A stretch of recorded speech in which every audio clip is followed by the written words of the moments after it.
Últimament, segur que has vist moltes propostes de treball de la zona glútia a les xarxes socials. Més enllà d'una moda estètica, cal tenir molt en compte aquesta musculatura des d'una perspectiva de salut. Primer de tot, caldria explicar que aquesta regió consta de 3 músculs glutis, el major, el mig i el menor.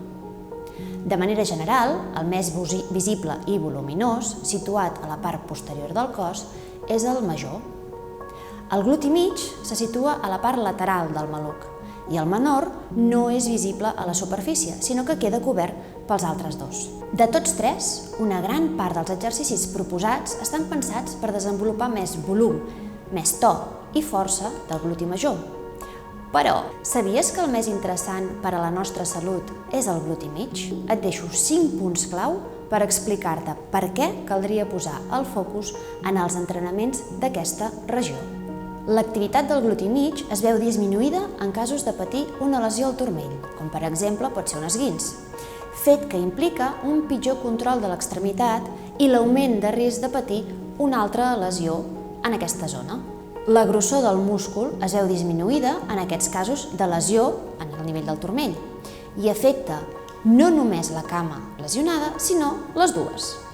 Això vol dir que perd capacitat per fer molta força. L'estabilitat de l'extremitat inferior i de la pelvis depèn de la quantitat de força que el gluti mig és capaç de realitzar. Com més quantitat de força, millor estabilitat i, per tant, menys risc de patir lesions a nivell de turmell, de maluc i de genoll. S'observa una reducció de la força i més presència de punts dolorosos del gluti mig en les persones que presenten un quadre de dolor lumbar.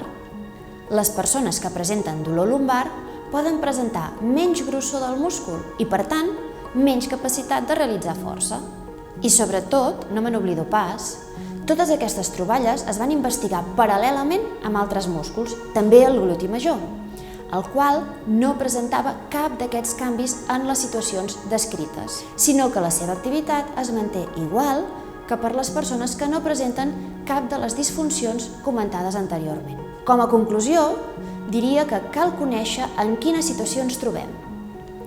És evident que això no afecta a tothom de la mateixa manera i que, per tant, una bona exploració i valoració per part d'un professional de la salut, com pot ser un fisioterapeuta, podrà donar molta informació a partir de la qual crear el millor abordatge possible per restablir uns nivells òptims de salut i prevenir futures lesions.